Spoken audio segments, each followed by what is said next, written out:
Bonsoir à tous, j'espère que vous allez bien. Alors, de quoi allons-nous parler aujourd'hui? Ça chiale. Ça chiale fort quand même sur X, Musk et ouin, Trump a été élu, et pourquoi, comment. Franchement, qui aurait pu prédire? Tout le monde, mais pas eux. Et donc on nous ressort un peu le même sketch qu'en 2017. Non, c'était 2016, pardon. Où Trump avait déjà été élu la première fois, alors ça avait été encore plus catastrophique. Ça chialait encore plus, littéralement d'ailleurs, hein, sur le plateau de Quotidien, je ne sais pas si vous vous souvenez. Et on nous avait sorti à l'époque le sketch des fake news. Déjà, les réseaux sociaux servant à manipuler les gens qui, évidemment, on ne peut pas voter pour Trump pour des raisons logiques, pour des raisons sociologiques aussi. Non, il n'y a aucune raison. Il y avait Clinton qui avait craché à la gueule de la moitié des États-Unis pendant tout le long de la campagne, elle s'étonne de perdre les élections. Bref, on nous avait déjà fait le coup des fake news, et bien on nous ressort le truc. Cette fois, c'est plus Facebook, c'est X, c'est le méchant Musk qui a manipulé les élections et à lui tout seul a fait élire un candidat que personne ne voulait. Je pense qu'il aurait fait 5% sans Trump, franchement, sans Musk. Vraiment, ouais. Alors on va voir un petit peu ce qu'il nous raconte. On a des réactions, ici Jean-Noël Barrot, qui découvre que des milliardaires ont des rôles dans des médias, dans des plateformes en ligne, qui ont un impact sur la formation de l'opinion. Et maintenant, ça devient intolérable. Donc on va voir en fait ce qui se cache là derrière, s'il y a un problème de fond ou plutôt un problème de forme.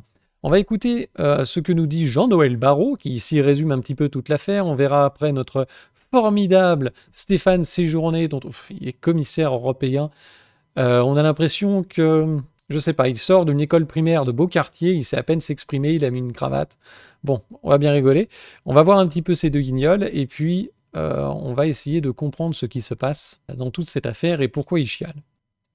Négociations possibles, nous serons intransigeants. Et pour revenir à ce que disait Thierry Breton, et il a raison de le dire, puisque c'est le message que la France a porté depuis des années, nous n'acceptons pas que le débat public soit délocalisé sur des plateformes de réseaux sociaux dont les règles sont fixées par des milliardaires américains ou chinois. Et c'est pourquoi nous nous sommes donné des règles. Le problème, c'est que le débat public est, comme il dit, délocalisé sur des plateformes de milliardaires étrangers. Tant que le débat public était localisé sur des plateformes de milliardaires français, oh, ça dérangeait personne. Hein. Qui possède les médias en France? Vous pouvez aller voir ce graphique fait par Acrimed, où on voit une vingtaine de personnes contrôlent la totalité des médias en France, et notamment 10 milliardaires qui en contrôlent 90%. Donc là, ça posait pas de problème. On va creuser un petit peu le sujet au cours de cette vidéo. Il y a 2 ans maintenant, au niveau européen, qui impose à ces plateformes de réseaux sociaux de respecter la qualité du débat public sous peine de lourdes amendes qui peuvent aller jusqu'à la suspension, c'est-à-dire le bannissement du service. Vous l'envisagez? Ces règles, elles doivent être mises en œuvre par la Commission européenne avec la plus grande fermeté. Mais elle est où la ligne? C'est-à-dire que vous dites qu'il y a des lignes rouges, on va revenir aussi sur celle des... Nous n'acceptons pas tel truc, nous sommes fixés des règles, puis à la fin, ah au fait... Je suis le chef de la diplomatie française, je n'ai aucun pouvoir. C'est à la commission de décider. Et là, il commence à faire prout. Et la journaliste va lui demander, donc, c'est quoi les lignes rouges ? Frontières, parce que je n'ai pas tout à fait compris. Mais quand vous dites, on a des règles, donc le débat ne doit pas être pollué, en quelque sorte, vous parlez de l'intégrité du débat public en Europe. Elle est où la limite? C'est-à-dire que quand vous dites, on peut aller, attention, jusqu'au bannissement, quand un personnage public comme Elon Musk prend à ce point, donne à ce point une visibilité à l'un des candidats en Allemagne, est-ce que vous ne considérez pas que cette limite, elle a été franchie? Je considère que la limite a été franchie quand des élections présidentielles en Roumanie, un pays membre de l'Union européenne, ont dû être annulées parce que TikTok a été détourné au profit de l'un des candidats. Alors c'est marrant parce que je n'avais pas remarqué tout à l'heure, mais elle lui pose une question sur X en citant cette anecdote que Musk avait invité la chef de file de l'AfD à venir débattre sur sa plateforme, à parler, et donc lui avait donné une visibilité que n'ont pas les autres candidats. On va voir qui chiale là-dessus justement. Et donc il répond, elle lui demande si ça c'est une ligne rouge, et il dit la ligne rouge c'est sur TikTok quand un tel a fait annuler l'élection. On en parlera dans une autre vidéo sur cette fameuse histoire en Roumanie, cette espèce de coup d'État qui a eu lieu dans le silence complet des médias nationaux en France. Hein, personne n'en parle. Bref, la ligne rouge, C'est donc quelque chose que X n'a pour le moment jamais fait, ni Musk, ni sa plateforme. Donc c'est du charabia, en fait. C'est des menaces en l'air. Ça, c'est une... Est-ce que vous estimez aujourd'hui que X... C'est tout à fait inacceptable. Est-ce que vous considérez aujourd'hui que X est en train d'être détourné pour l'un des candidats, en l'occurrence l'une, en Allemagne? C'est la Commission européenne qui est chargée de mener les enquêtes. Elle en a ouvert N'oubliez pas, madame, que je n'ai aucun pouvoir, hein, c'est la commission qui décide, nous on est au courant de rien, on vient juste faire les malins sur les plateaux de télé. un certain nombre, elle vient d'en ouvrir de nouvelles, elle doit les mener à terme le plus rapidement possible et prononcer les sanctions s'il s'avère qu'il y a eu un manquement. Et pourquoi pas? C'est-à-dire que vous dites, cette question en tout cas se pose. Mais bien sûr, la démocratie, le débat public, c'est un trésor que nous devons défendre. Mais ça veut dire avec la dans plus ces grande cas-là ardeur. qu'il y a deux options pour répondre à ça. L'une, c'est effectivement de mettre des très lourdes amendes à X. L'autre, c'est même d'annuler, de considérer que l'élection n'est pas valable. Il faut tout faire pour éviter d'en arriver là.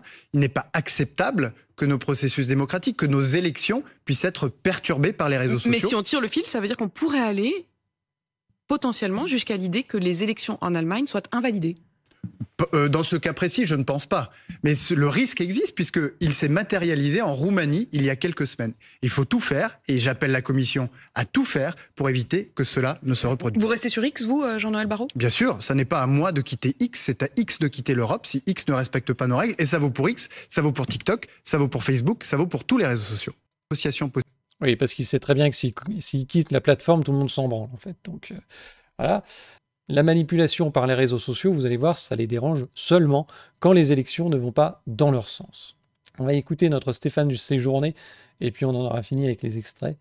Puisque, justement, comme il le disait, tout est dans la main de l'Europe, alors écoutons notre cher commissaire européen nous expliquer avec quel courage et opiniâtreté il compte défendre la démocratie européenne. La commissaire en question a élargi l'enquête ce week-end pour justement avoir une base légale pour aller devant le juge. On est dans un état de droit, on a des règles. Et oui, mais la commission entendez... donne un rapport d'expertise au juge qui décide des sanctions. Oui, mais vous avez... Ah oui, d'accord. Donc c'est les juges qui vont décider si, après un élargissement de l'enquête, peut-être que ça va être long, hein.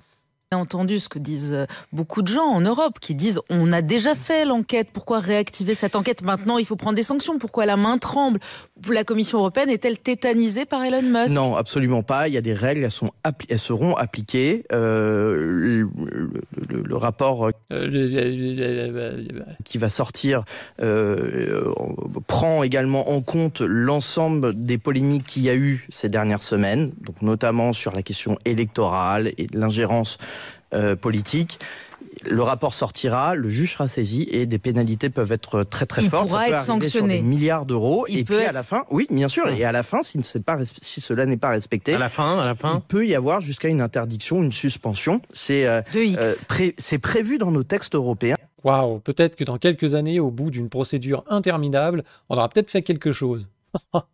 Bah dis donc, faudrait pas que X pose un problème, hein, ou qu'un réseau social soit effectivement instrumentalisé pour manipuler les élections. Ouh là là, franchement, on serait vraiment dans la merde.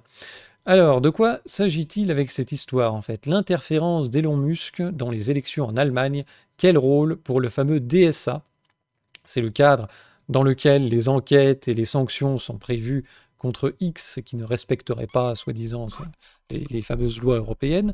Donc on est chez le Club des juristes qui a fait un article qui résume un petit peu tout ça et qui évoque les problèmes juridiques. Et on va s'en servir comme fil rouge au cours de cette vidéo. Et on va voir en fait l'hypocrisie de ces gens. Quoi qu'on pense de Musk, on n'est pas là pour ça, on s'en bat les couilles. Il est bien évident que Musk se sert de sa plateforme pour faire avancer son agenda. Son discours sur la liberté d'expression est bien gentil, mais lui aussi, il est là pour défendre son bout de gras.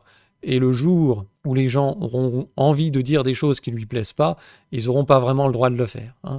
Je pense qu'il ne réagira pas d'une manière différente que nos fameuses élites européennes qui sont en train de perdre le contrôle qu'ils ont sur les élections par les voies habituelles et qui sont en train d'être contournées justement par des gens qui ont un autre agenda et des moyens de le faire valoir. Ça ne leur plaît pas et c'est ça en fait qui va être la pierre d'achoppement. Donc, quels sont les faits ?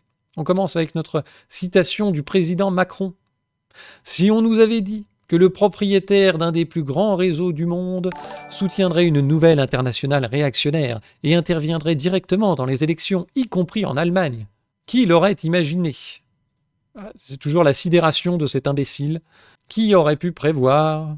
Alors, cette phrase, en fait, il n'y a que un mot qui lui pose problème, c'est réactionnaire. Parce qu'un propriétaire d'un grand réseau soutienne une internationale qui intervient dans les élections, ça c'est normal en fait, ça s'appelle George Soros, par exemple, entre autres, qui fait ça depuis des décennies, à coups de milliards, qui s'ingère dans les processus électoraux de dizaines et de dizaines de pays dans le monde. Il est derrière toutes les révolutions colorées. Alors la différence d'Elon Musk, qui utilise justement son média ouvertement, et tweet en son nom, Soros le fait par l'intermédiaire de diverses ONG et financements, et il utilise des marionnettes locales qui servent de porte-parole pour créer en général du merdier. Bref, je voulais pas me perdre dans mon déroulé. Donc Macron, qui s'insurge qu'un propriétaire d'un réseau s'ingère dans les élections d'un pays. C'est sûr que lui, il n'a absolument pas bénéficié d'une campagne électorale, campagne médiatique complètement fabriquée. Il a eu le soutien de tous les milliardaires, de tous les propriétaires de médias. On se souvient de toutes les unes en 2017, là on en a quelques exemples. La bombe Macron, Macron et pourquoi pas lui. Macron bouscule la gauche, moi président. L'homme qui dérange. L'homme dérangé surtout, mais bon, c'est autre chose. Le monde selon Macron, le phénomène Macron, le dynamiteur. Donc, quand ce genre de manipulations vont dans le sens des euromondialistes, ça va. Quand c'est réactionnaire, ça ne va plus. C'est un problème de fond et pas de forme. Parallèlement à une tentative de déstabilisation du gouvernement britannique et au soutien affiché du parti Reform UK, et après des tweets ciblant des décisions de justice en Italie, en Roumanie, l'attention de Musk s'est tournée vers la vie politique allemande et les élections fédérales du 23 février 25. Après le tweet controversé « Seule l'AfD peut sauver l'Allemagne », le propriétaire de X a annoncé la tenue d'une conversation avec la coprésidente de ce parti, retransmise en direct sur sa plateforme, le 9 janvier 2025. La réaction du président Macron vient s'ajouter à l'indignation du chancelier et du président allemand, ainsi que des premiers ministres britanniques, norvégiens, italiens, qui ont dénoncé une interférence dans les affaires internes et les élections des pays européens. Alors, oui, c'est vrai qu'ils commentent la vie politique des pays européens. Est-ce que c'est une ingérence? Où commence le commentaire et où commence l'ingérence? C'est un petit peu compliqué. Comme maintenant, il va faire partie du gouvernement, c'est vrai qu'il y a une dimension politique un peu différente, mais tout ça est transparent. Le mec a simplement fait un tweet pour donner son avis sur certains éléments d'actualité, que ce soit sur la fameuse tentative de déstabilisation du gouvernement. Bon, ils sont fragiles à ce point-là. Je veux dire, le propriétaire de n'importe quel réseau social peut maintenant dire tel gouvernement en Europe, c'est des connards. Et hop, ils sautent. Ils sont nuls à ce point-là, quoi. Il y a juste un petit doigt, tu sais, à pousser sur le domino et tout s'effondre. Donc tout ça se fait finalement de manière transparente. Et ça a été la discussion qu'il a eue avec la coprésidente de l'AfD, c'est retransmis en direct. Apparemment, ça crée un déséquilibre entre les candidats parce qu'il n'a pas invité tous les candidats. Vous savez, il y a un moment où si ta population, elle préfère Musk à la totalité du personnel politique, à la totalité des médias, à tout ce que les gens peuvent dire au sein d'un pays, parce que quand tu es dans un pays, tu baignes quand même dans un certain milieu sociologique, politique, médiatique surtout. Et si n'importe quel Américain peut venir et dire, en fait, vous devriez voter pour celui-ci plutôt que celui-là, tout le monde obéit. C'est ça qu'ils pensent, en fait.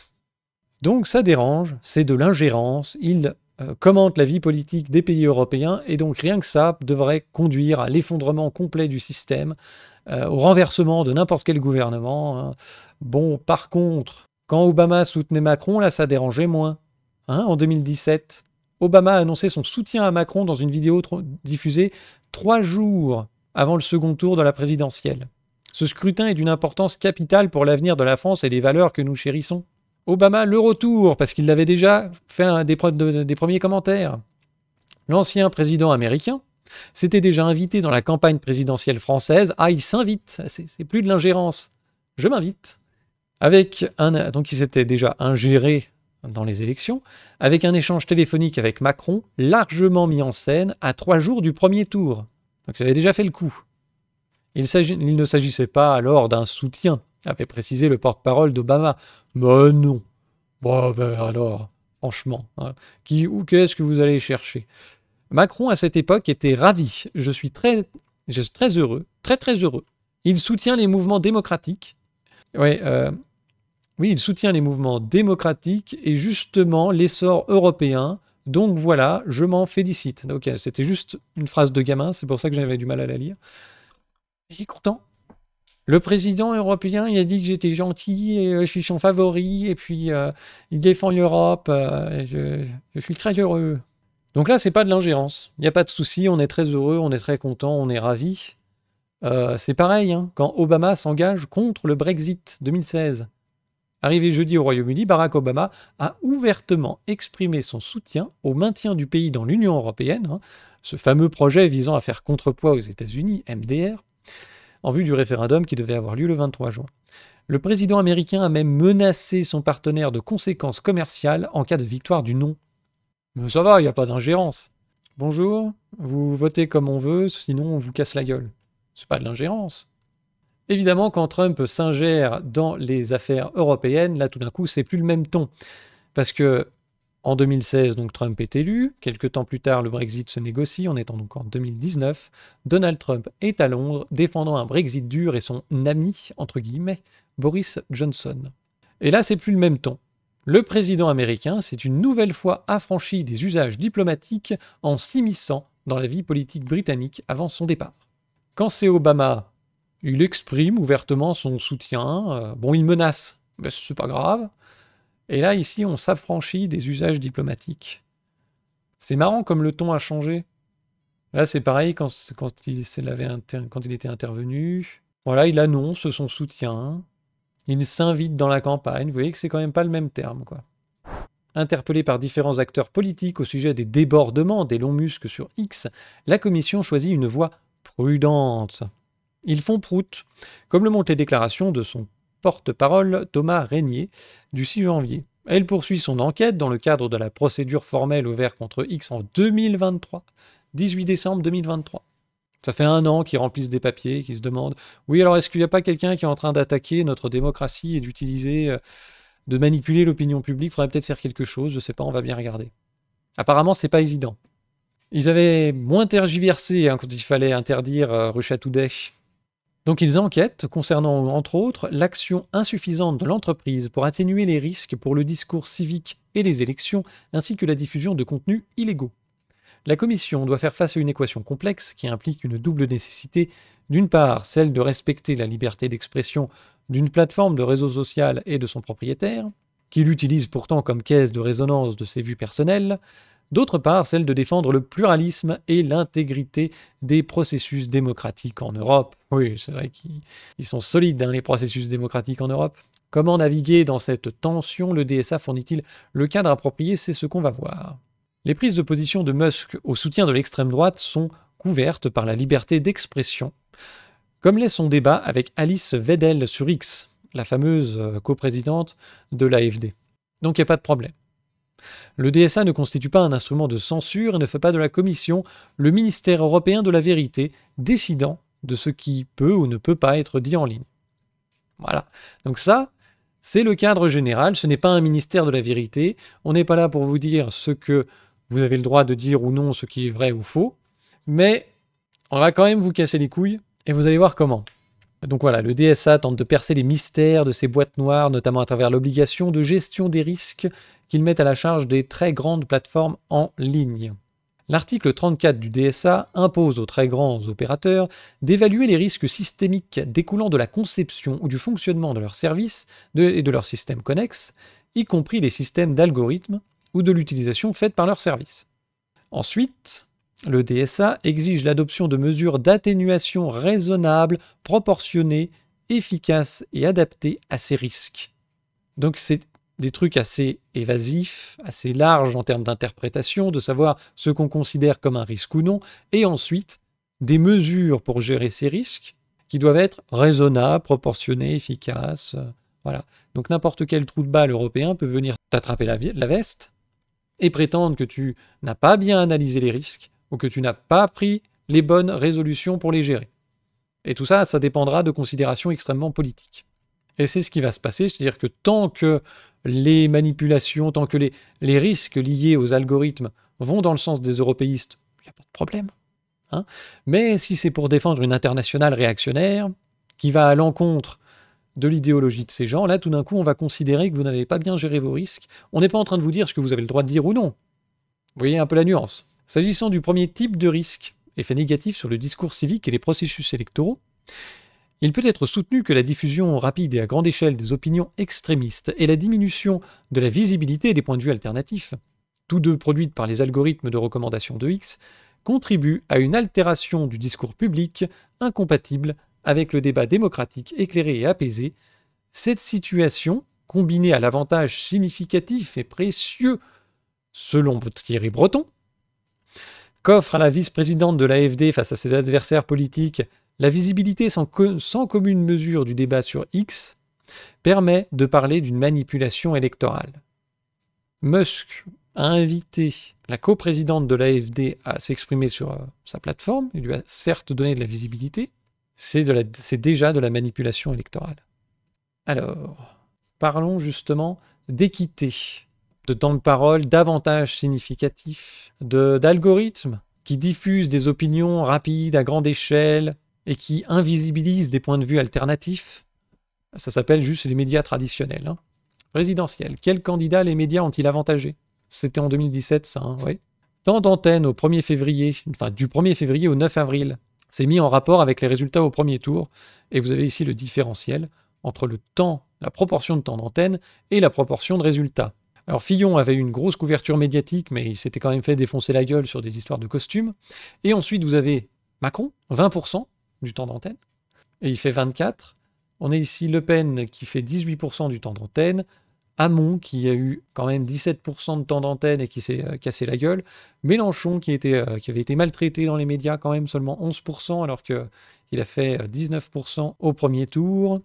Et puis vous avez ensuite les petits candidats, des petits candidats à leur niveau, bien à leur place, en queue de peloton, on leur a donné 0% de temps de parole, 0, quelque chose. Quid de la diminution de la visibilité des points de vue alternatifs susceptibles de donner un avantage significatif précieux qui pourrait constituer une manipulation électorale dans ce cadre-là?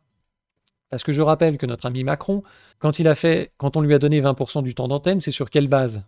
Parce que ce type a été candidat à rien du tout, il n'a jamais été actif dans un parti politique, il a eu sa carte au PS, enfin il a dit qu'il n'était pas au PS, mais il y était, donc il n'était dans aucun parti. Il a été ministre de l'économie pendant 1 an ou 2, c'est tout.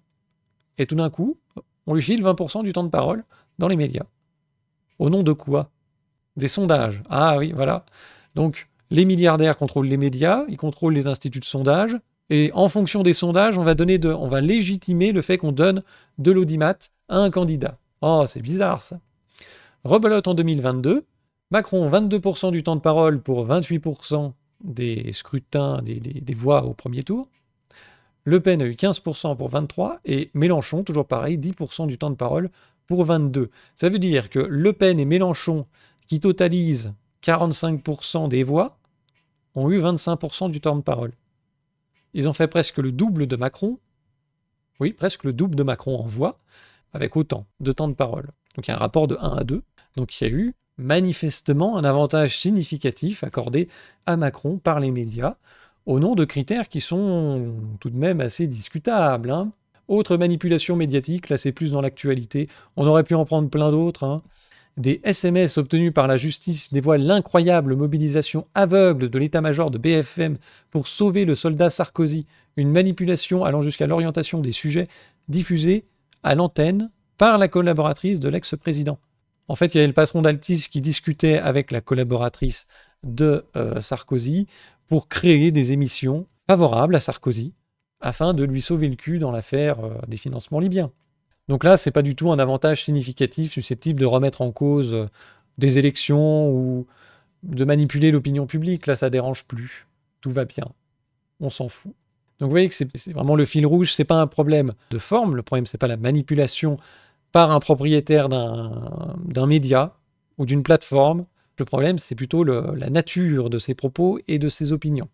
Donc ça c'était le premier point sur lequel X est dans le collimateur de la Commission européenne pour le non-respect du DSA. Tous les médias sont éligibles à ce problème.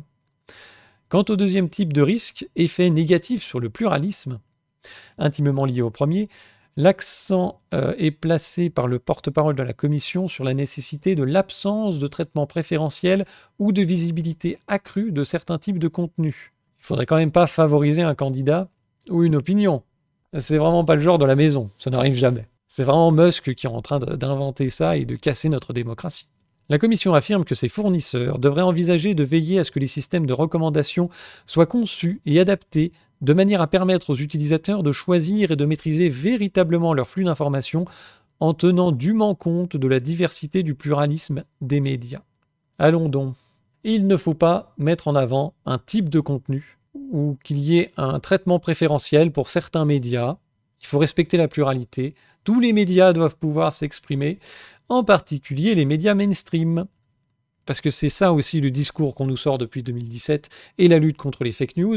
Ça a été instrumentalisé par les grands médias pour dire à toutes les plateformes, tous les réseaux sociaux, mais aussi les moteurs de recherche, comme on va le voir avec Google, pour leur dire, écoutez, pour lutter contre les fake news, c'est très simple, vous invisibilisez tout le monde et vous nous mettez en premier, vous nous mettez en avant. Voilà. C'est simple, hein ? C'est pratique. Sinon, c'est que vous faites la part belle aux fake news. C'est pour défendre l'information sûre et labellisée. Alors, on va voir un petit peu ce qui s'est passé. En France, comme en Australie, l'information à l'épreuve de sa plateformisation.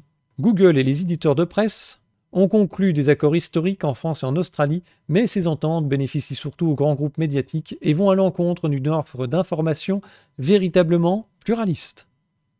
Ouais, c'est écrit là. Coup dur. On va passer un petit peu le début de l'article pour arriver à la partie croustifondante.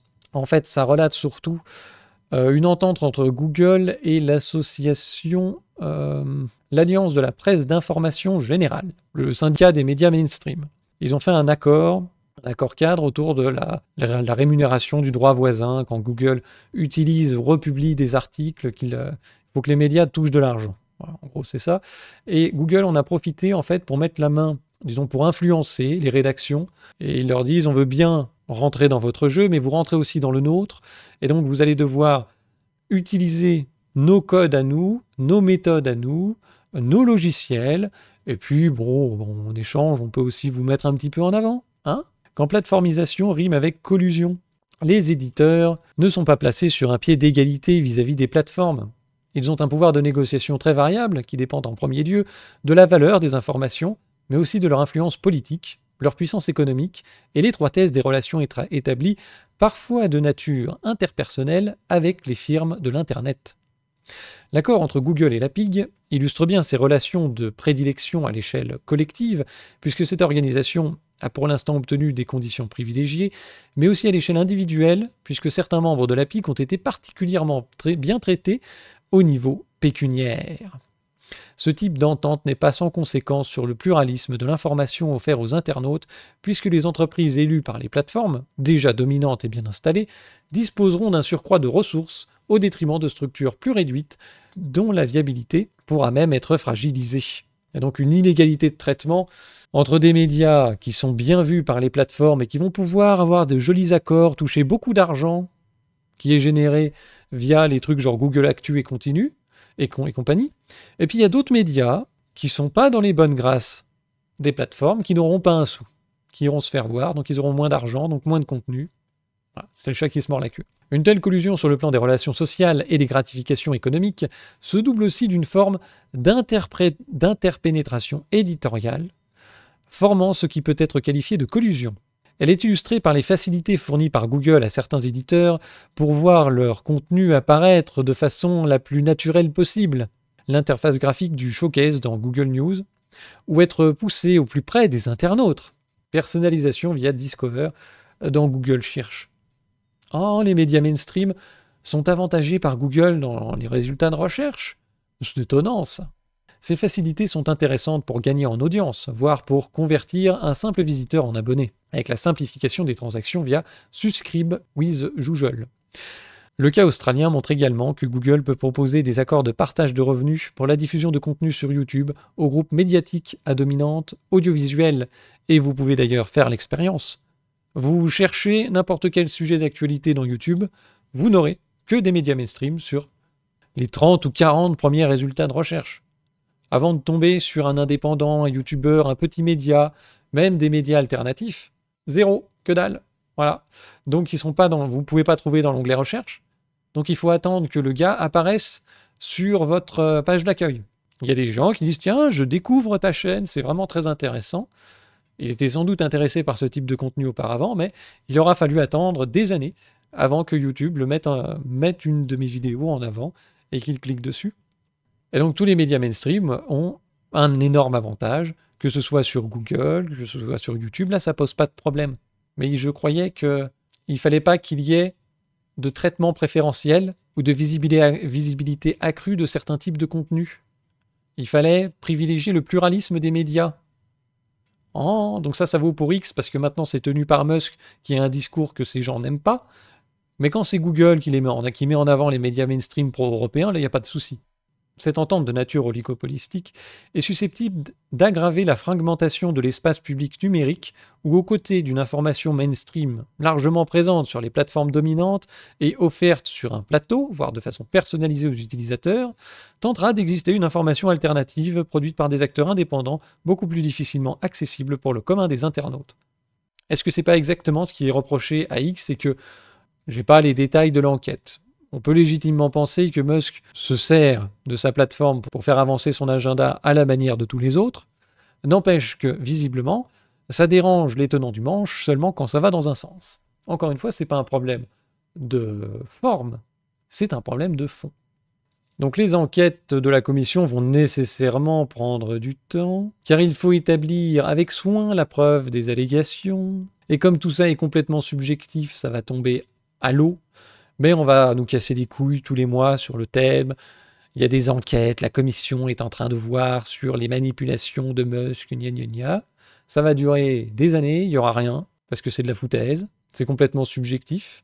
Et s'il commence à reprocher ça à X, moi je veux bien, hein, mais il va falloir nettoyer sur les autres plateformes et puis dans la plupart du fonctionnement médiatique des élections. Bref. Le 24 janvier prochain, ils vont faire une table ronde avec le régulateur allemand et les organisations de la société civile et les plateformes pour aborder les risques liés aux élections en Allemagne. Il est hors de question d'avoir des résultats qui nous déplaisent. C'est ça en fait le sujet de la réunion. Si c'est pas le bon candidat qui sort en Allemagne, l'élection aura été manipulée. Les gens ne peuvent pas voter pour autre chose que nous. Enfin, quelle idée. C'est pas autorisé d'abord, hein, et puis ça se fait pas. Alors, la Commission européenne, nouvelle gardienne de l'intégrité des processus démocratiques en Europe, on est vraiment dans la merde. La procédure lancée contre X le 18 décembre 2023 n'est pas la seule action entreprise par la Commission afin de défendre l'intégrité des processus démocratiques. La Commission semble traiter cette question comme une priorité dans son action de mise en œuvre du DSA. Elle a alors ouvert 2 autres procédures pour violation présumée de l'obligation des plateformes d'évaluer avec diligence et d'atténuer de manière adéquate les risques liés au discours civique et aux processus électoraux. À partir du moment où le discours ne convient pas, vous avez mal évalué le risque et vous ne l'avez pas atténué correctement. C'est littéralement ce qui est écrit en quelque sorte. Faut décoder un petit peu. Donc la première de ces 2 nouvelles enquêtes, elle a été lancée le 30 avril, concerne la politique de Meta, de rétrogradation des contenus politiques sur les fils d'actualité de Facebook et d'Instagram, ou plutôt le changement de politique, comme on va voir. La deuxième, déclenchée le 17 décembre, porte sur l'utilisation détournée de TikTok en faveur du candidat pro-russe dans l'élection présidentielle roumaine qui s'est tenue le 24 novembre. On reviendra sur cette histoire de Roumanie. Donc on va parler en tout cas de Meta. Par ailleurs, il est possible de prédire l'ouverture d'un nouveau chapitre de l'enquête sur Meta à la suite de l'annonce le 7 janvier dernier par Mark Zuckerberg d'un changement de politique visant à restaurer la liberté d'expression sur les plateformes. Et oui, il y a eu un léger changement de politique chez Zuckerberg. Le chien a changé de maître en quelque sorte, on va dire ça comme ça. Donc le vent est en train de changer de sens et Zuckerberg, qui a d'ailleurs été menacé par Trump, a fait prout. Il a prouté. Et il s'est aligné sur la politique de Musk, justement, en termes de gestion des fake news. Le patron de Meta plaide désormais pour un retour aux sources concernant la liberté d'expression. Le contenu politique pourra être davantage mis en avant. Le contenu politique de qui? C'est-à-dire les avis concernant l'actualité de la totalité des utilisateurs dans la plateforme étaient bien planqués sous le tapis. C'est ça que ça veut dire, en fait, les contenus politiques. C'est pas les contenus des politiques ou des médias mainstream. Hein. C'est les gens qui s'exprimaient sur l'actualité. Mais il n'y a pas de censure. Ouh là là. On l'a connu plus enthousiaste, l'air grave, une nouvelle coupe de cheveux plus longue et blablabla. S'ensuit une longue explication sur son attachement à la liberté d'expression et sur les mécanismes mis en place par son groupe pour modérer les contenus. Le problème avec les systèmes complexes, c'est qu'ils font des erreurs. Oh, nous sommes arrivés à un point où il y a trop d'erreurs, trop de censure. C'est le système qui est complexe. C'est pas le système qui a pour but de censurer. C'est un effet de bord. On n'a jamais voulu faire ça. Ce retour aux sources, c'est la restauration de la liberté d'expression sur nos plateformes, ce qui sous-entendu quand même qu'il n'y en avait plus, qui passe en premier lieu par la suppression des vérificateurs de faits, des fameux fact-checkers, qui sont remplacés par des notes communautaires similaires à celles mises en place sur Twitter, X, anciennement Twitter, en commençant par les États-Unis. Et donc ça va être aussi étendu au reste du monde et à l'Europe. Et ils sont déjà en train de chialer. Les fact-checkers, direction de chômage. À l'AFP, ils l'ont dans le cul parce qu'ils n'étaient pas au courant. Ils ont appris ça le jour même, je crois, de la décision. Ils ont 150 gugus à l'AFP qui font du fact-checking. 8 millions d'euros qui touchent des plateformes. Mais évidemment, tout ça ne remet pas en cause leur indépendance éditoriale. C'est pas de l'ingérence d'avoir des boîtes américaines, des réseaux sociaux qui financent tous les médias en France. Le Monde, Figaro et compagnie, ils y sont tous allés. Ils sont tous allés à la gamelle. Réduire la censure et le nombre de messages et de comptes de personnes innocentes que nous supprimons accidentellement, voilà l'objectif de la démarche. Ça a quand même pris une ampleur un peu particulière. Un travail qui se fera avec le président Trump, afin également de repousser les gouvernements du monde entier qui s'en prennent aux entreprises américaines et font pression pour censurer davantage. On ne ciblera personne. Hein, ça ne fait pas du tout penser aux DSA Act européens qui sont tellement indépendants des États-Unis qu'ils rajoutent les petits actes. Quand ils font une loi, ils appellent ça un bidule act. C'est les Américains qui parlent comme ça. Mais nous sommes le contrepoids des États-Unis et on se méfie de l'ingérence politique. Hein. C'est des américanoïdes mentaux, mais c'est pas un souci. Ce revirement pourrait ouvrir une nouvelle procédure en chialerie. Zuckerberg promet une nouvelle ère. On arrête le fact-checking, on vire les ONG, alors que l'introduction de ce programme de fact-checking en 2016 visait précisément à répondre aux critiques adressées à Facebook liées à la diffusion de contenus inexacts ayant influencé le résultat des élections fédérales. Ça n'a servi à rien. Vous êtes des bouffons. Ils essayent de casser le thermomètre. Qualifiés de politiquement biaisés, les vérificateurs de faits sont remplacés par un système de notes d'utilisateurs. Ah, les fact-checkers diffusaient de fausses nouvelles et étaient politiquement biaisés. Coup dur. Le dirigeant de Meta annonce également le relâchement des politiques de modération et son intention de travailler avec le gouvernement américain contre les méchants européens. Le virage de Mark Zuckerberg et l'attitude d'Elon Musk constituent des épreuves pour l'efficacité de la régulation européenne des géants du numérique, pour la résilience de nos démocraties, pour la qualité de l'éducation et de l'esprit critique des citoyens. Espérons que le chancelier allemand a raison lorsqu'il affirme, lors de son allocution des vœux pour le Nouvel An, « Vous, les citoyens, déterminez ce qui se passera. Ce ne sont pas les propriétaires des réseaux sociaux qui en décident. » Ben voyons. Alors ça, c'est une nouveauté. L'Union européenne est devenue une colonie numérique des États-Unis. On a tous leurs réseaux sociaux, et maintenant ils essayent de réguler ça, mais c'est pas chez vous en fait. C'est pas vous qui décidez, et vous portez pas la culotte dans l'affaire. On avait vu ça aussi avec la taxe GAFAM où Macron, on allait voir ce qu'on allait voir, je vais taxer les GAFAM, ils doivent payer leur juste part d'impôts et toutes ces conneries. Vous vous souvenez ce qui s'était passé? Où il y avait Trump qui avait appelé Macron en disant « Écoute, ta taxe, tu la supprimes, sinon on met 100% de taxes sur les vins. » D'ailleurs, il y avait eu quand même des taxes, mais bon. Macron avait fait prout, vous m'avez mal compris, on va supprimer la taxe. Allez voir la vidéo que j'avais fait à l'époque sur l'arnaque, la future arnaque de l'impôt mondial sur les sociétés, où tout ça est expliqué. Et on voit comment ils avaient fait prout sur cette histoire de taxe GAFAM. On n'en entend plus parler, hein, c'est finito. Mais maintenant, on va modérer les contenus en ligne et vous expliquer comment faire votre boulot, etc. Ils s'en foutent, hein. Ils s'en foutent. Le jour où c'est plus rentable, ils ne viendront plus. Hein. Il faudrait quasiment nationaliser X, que ce soit géré par Thierry Breton, et là, je pense qu'il serait content, au niveau européen. Tu vois. Ce qui n'arrivera jamais. Donc il va y avoir une espèce de bagarre d'arrière-cour, extrêmement politisée, avec un rapport de force diplomatique, Les Européens ne sont pas en position de force, et vous allez voir pourquoi. Et donc tout ça va finir en eau de boudin. Ils ne feront qu'agiter les bras, d'ailleurs ils le font tous. Hein. On a Jean-Noël Barrot qui est là, oui, nous allons sanctionner, machin, enfin, c'est la commission. Hein. Et la commission dit, oula, attendez, il faut faire des enquêtes, et puis à la fin c'est les juges qui décident. Hein. Et puis les enquêtes prennent des années, il faut bien faire attention. Bon, on a compris. Ils vont rien foutre. Ils vont juste chialer. Alors, qu'est-ce qui s'est passé? Où sont donc passés les patrons démocrates de la Silicon Valley? Parce que là aussi, hein, tant qu'ils étaient pro-démocrates, ça posait pas de problème. La manière dont ils géraient leur algorithme, on s'en foutait. Hein. Que ce soit le patron de Meta, comme celui d'Amazon, la quasi-totalité des boss de la tech américaine ont fini par se rapprocher du nouveau président républicain. Les soutiens fidèles du camp démocrate, eux, ne se comptent plus sur les doigts de la main et ne sont le plus souvent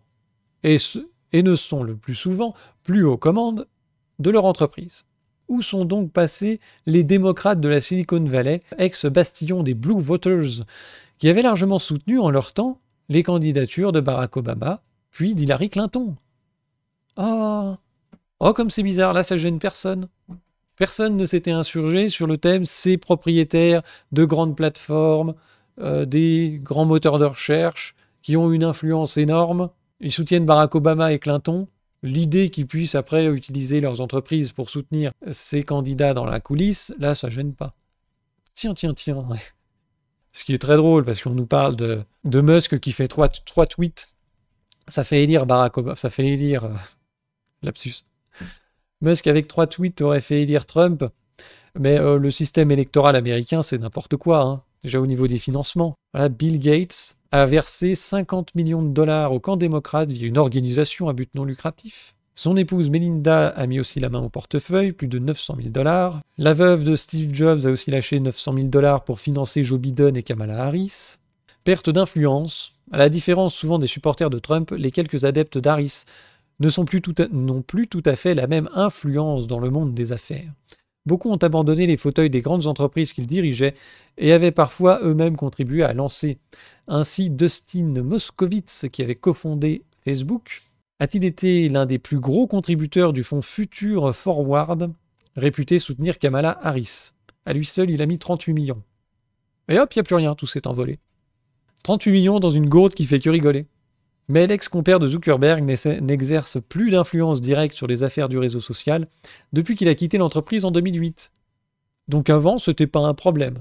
Pas plus que Sheryl Sandberg, qui a consacré une obole d'environ 1 million de dollars au Parti démocrate, l'ex numéro 2 de Meta, donc Facebook, a quitté le réseau social au début de l'an dernier pour se consacrer à des activités philanthropiques. Entre autres pour promouvoir l'accès des femmes à des postes de direction. Idem pour Joe Gebbia, ex-cofondateur d'Airbnb, qui a fait don de quelques dizaines de milliers de dollars à Joe Biden. Il a été un peu crevard, lui. Et donc tu as toute la liste. Hein. Pareil, là, l'ex-patron de Google. Bon, et puis il y a des craintes de représailles. Maintenant, ils font un peu prout, tous ceux qui ont soutenu Obama, Kamala, les Clinton, qui ont été un petit peu trop durs avec Trump. Apparemment, il aurait la dent dure. Il est vrai qu'aujourd'hui, les ex-supporters de Kamala, qui n'ont pas encore retourné leur veste, ont peut-être intérêt à faire profil bas, le sieur Trump étant réputé rancunier et revanchard. Reed Hastings, le patron de Netflix, pourrait en témoigner, après avoir pris officiellement position pour sa favorite, Harris. Avec à la clé un don de 7 millions de dollars pour booster la campagne de la démocrate, son service de vidéo à la demande a fait l'objet en juillet d'un boycott initié par les supporters de Donald, et relayé largement sur les réseaux sociaux par le mot-clé « cancel Netflix ». C'est la guerre dans l'oligarchie, chacun aiguise ses couteaux, chacun soutient son camp, et c'est un peu hypocrite de ces européistes de venir dire que c'est pas juste, Musk il utilise son réseau, il manipule les élections, mais quand tous les autres le font dans le camp des démocrates ou des européistes ou cette élite mondialiste que l'on connaît bien, là c'est pas un problème, c'est normal, c'est la démocratie. Ça c'est un mot-clé.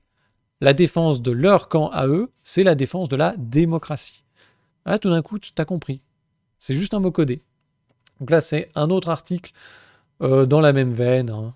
Trump, de son côté, a embrassé la cause des crypto-monnaies et promet moins de régulation pour l'intelligence artificielle qui infuse toutes les startups de la baie de San Francisco. Rancunier et imprévisible, le républicain ne ménage pas ses adversaires en cas d'élection promettant déjà de s'en prendre à Google, qu'il juge partial dans la campagne électorale, ainsi qu'à Mark Zuckerberg, qu'il aimerait voir en prison, malgré les récents compliments que ce dernier a fait à son endroit. Bon, voilà. Donc quelque part, Trump fait un peu la même chose que la Commission européenne, en allant taper sur des gens qui n'ont pas soutenu le bon camp, quoi. Et le problème, c'est que tous ces gens veulent taper sur Musk, le problème, mais ils ont besoin de lui. On a ici Bayrou qui se vantait de déployer, voilà, ça devient nous allons déployer 200 Starlink pour assurer les télécommunications en urgence à Mayotte. Donc vous vous mettez vous-même en situation de dépendance vis-à-vis des services fournis par Musk, puis ensuite vous prétendez aller lui casser les couilles sur la manière dont il gère son réseau social. Est-ce que vous croyez qu'il va continuer à rendre des services? C'est pas sûr, hein. Les Ukrainiens d'ailleurs ont un petit peu déchanté parce que il y a Musk à un moment qui fournissait des services de détection, de cartographie, de communication aussi avec Starlink pour aider les Ukrainiens. Puis un jour, ça l'a gonflé, il a changé d'avis, ça a été fini. Voilà. Donc vous faites quoi une fois que vous êtes dépendant de ces gars-là? Ils sont tous là maintenant. Oh, il faut cultiver notre indépendance vis-à-vis des Américains. On va se faire écraser. Ouais, ça c'est sûr qu'avec une mentalité pareille, ça risque pas de changer, hein. Ils sont en train de chialer. Là aussi, le problème, c'est pas d'être le larbin des Américains, c'est d'être le larbin de Trump. C'est Trump qui les gêne. C'est pas la bonne idéologie, ça nous plaît pas. Et il va falloir obéir pendant 4 ans. Ils ont changé de discours déjà. Quand Trump a été à nouveau élu, ah, on l'appelle, bah bravo monsieur Trump, on est pressé de travailler avec vous. Ils sont déjà tous en train de chier dans leur froc. Lagarde, présidente de la BCE, qui a dit qu'il fallait que les Européens étaient prêts à négocier pour éviter une guerre commerciale. On est déjà prêts à rendre les armes, à se vautrer. Donc c'est bien hein, les grands discours, le méchant Trump, regardez, ils font des saluts nazis, ils sont dangereux, etc. Mais dès qu'il y a un sujet un peu sérieux, ah ben, on aimerait bien vos services, hein, on aimerait bien vos Starlink, on est prêt à négocier pour tout et n'importe quoi, on veut pas se battre, on veut pas de guerre commerciale, voilà. Ils sont extrêmement lâches. Et c'est pour ça qu'ils crisent, parce que Trump est arrivé, parce qu'ils savent très bien ils vont obéir, quoi. Qu'est-ce qu'ils fassent d'autre? Donc voilà tout le charabia hypocrite sur le débat public, soi-disant délocalisé et capté par des milliardaires étrangers. C'est du foutage de gueule, c'est du 2 poids 2 mesures. Ce n'est pas un problème de forme, de manipulation de l'opinion, c'est un problème de fond. C'est pas les bons milliardaires qui manipulent l'opinion, hein, et pas pour servir les bonnes personnes. Il faut servir ces gens-là, ça c'est la défense de la démocratie, et tout le reste, ce sont des atteintes à la démocratie, de la manipulation, du complotisme, et tout ce qui s'ensuit. Et une fois que vous avez vu ça, vous avez tout compris. Voilà. Et ici, ils sont en train de chialer comme ça sur l'arrivée de Trump, c'est parce qu'ils n'ont pas le courage de s'opposer, ils n'ont pas les moyens non plus de s'opposer. On a vu aussi hein, avec le coup du Groenland, Trump débarque, c'était d'ailleurs hein, une opération de communication, on va annexer le Groenland. Ça va être le 52e État, si je ne me trompe pas. Et le Danemark de s'offusquer, et les européistes de dire qu'ils vont défendre le territoire européen, sachant que le Groenland est sorti de l'Union européenne en 92, si je ne me trompe pas. Voilà, ce n'est plus un territoire de l'Union européenne, mais c'est pas grave. Et le Danemark a déjà dit qu'ils étaient prêts à discuter avec Trump. Pourquoi, à votre avis? Parce que ces abrutis d'Européens ont acheté que du matériel américain pour se défendre.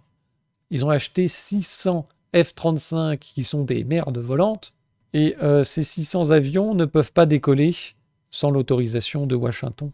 Vous pensez bien qu'il y a une puce dans l'appareil, et si le F-35 va taper les États-Unis, en fait, il est désactivé. Ah, c'est con ça, hein. Vous avez donné tout votre matériel aux Ukrainiens, et vous l'avez remplacé en achetant du matériel américain. Et maintenant, le mec débarque et dit, bah ok, écoutez, votre défense, c'est nous, puisque c'est l'OTAN, donc ça, c'est à nous. Ici, on va faire ce qu'on veut. X, maintenant, c'est comme ça et pas autrement. C'est comme ça que ça va se passer, hein. La politique de Meta, hein, Zuckerberg qui veut changer de politique et qui veut que Trump le défende dans la démarche, bah maintenant, la politique de Meta en Europe, ce sera ça, c'est tout. Et votre DSA Act, là, vous pouvez vous le coller dans le fion. Et c'est tout ce qui va se passer. Et c'est pour ça qu'ils sont en train de geindre et de chialer. Et je vais faire une autre vidéo sur la manière dont le camp euro-mondialiste est en train de perdre la partie dans de nombreux pays. L'opinion publique est en train de se détourner de cette démocratie pour se tourner vers autre chose, puisque tout ça est en train de virer vers l'autoritarisme et la dictature, en fait. Donc les gens sont de moins en moins motivés à soutenir ces guignols qui chialent et qui considèrent que si on vote pas pour eux, c'est qu'on est manipulé, bien évidemment. Ils en sont là, c'est tout ce qu'ils ont à dire. Et c'est regrettable qu'il y ait des bandeurs de Elon Musk qui, dans quelques années, vont découvrir que Elon Musk, finalement, il n'est pas tellement du côté de la liberté d'expression et qu'il suffit que Musk change d'avis sur un truc, ne soit pas dans la ligne que ces gens attendent et tout d'un coup, ce sera le méchant. Qu'est-ce que je pense de l'Arcom, C8, Énergie? Bah tiens, c'est la même chose, tiens. C'est ça aussi que j'ai pas dit. Le fait que les médias soient détenus par des milliardaires, ça les a jamais vraiment dérangés, hein. Jusqu'à ce que notre ami Vincent Bolloré utilise ces médias pour promouvoir une internationale réactionnaire. Comme par hasard, à nouveau, c'est un problème de fond, mais pas de forme. Que les milliardaires manipulent l'opinion, c'est très bien, pour nous faire élire. Pour faire élire Macron, c'est très bien. Il n'y a pas de souci. Mais quand c'est Bolloré qui fait la promotion de Zemmour et commence à faire la promotion d'idées d'extrême droite, vous considérez comme telles, vous jugez comme vous voulez, j'en ai rien à foutre, mais des idées qui vont à l'encontre de la doxa officielle, là tout d'un coup c'est méchant, c'est de la manipulation, on va faire des commissions d'enquête, on va leur supprimer leur fréquence via l'Arcom, c'est exactement le même sujet. Un deux poids deux mesures complet, et là-dedans en fait c'est juste une guerre d'influence entre, peut-être qu'on commence à voir une séparation des élites, ou en tout cas des élites financières, là, entre des gens qui sont dans le mondialisme qu'on a connu jusqu'à maintenant, et qui veulent le remplacer par autre chose, plus plus droitier, plus certains diraient d'extrême droite, plus réac, plus tradi, plus national, hein, vous voyez, plus traditionnel aussi sur le rôle de la famille. Bref, avec une idéologie différente, mais est-ce que, à la fin, c'est les mêmes recettes, quoi. Et pour les petites gens, ben, c'est pareil. C'est une guerre de géants et puis ils sont sous les pieds. Et tout ce qu'on peut espérer, c'est avoir des miettes de gâteau un petit peu plus grosses ou d'être un peu moins emmerdé. Mais bon. Donc oui, le deux poids deux mesures se voit aussi avec CNews, Bolloré et compagnie. C'est le même débat. Je profite de cette petite fin de direct pour vous annoncer que nous avons des nouveautés qui sont arrivées sur notre formidable boutique zoneartisanale.com. Je vous les avais promis le mois dernier, elles sont enfin là, les fameuses épices de Burns Out Beans. C'est un gars qui est en reconversion professionnelle et qui fait de la sélection d'épices. La plupart viennent de Madagascar. On a aussi de la vanille de Sumatra et d'Ouganda. Donc il y a de la badiane, il y a de la cannelle, du clou de girofle, etc. Voilà, je vous laisse découvrir tout ça. N'hésitez pas à vous abonner sur YouTube, sur Twitch et compagnie, à faire un tour sur notre merveilleuse boutique. Merci à tous d'être passés et puis à très bientôt.